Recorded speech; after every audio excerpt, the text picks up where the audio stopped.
खरा आसवाक आउ केते दिन हे शीत सरीगला ऋतुचक्रु बसंत तो कुआडे पलैले अल्प केतुरा दिन में प्रचंड रौद्र ताप केली करेंगे से से केली प्रभाव में तोटी मुंड सुखीज तुंड पखाड़ खोजे।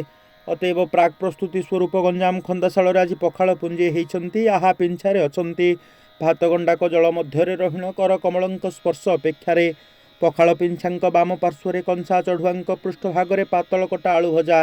यही पातल कटा आलू भजांकर स्वाद को अतुलनीय करने ताहिर यथामात्रा पियाज लंकाफल मिर्चिंगा पत्र एवं अन्य आवश्यक उपकरण एकाकार होती आपण अपलोक नेत्र अवलोकन करुँच एकथा कहवा अनावश्यक तांको सम्मुख रे राग मिक्सचर टिके से मिक्सचर ठेई पड़ा चेरचणा स्पष्ट दृश्यमान।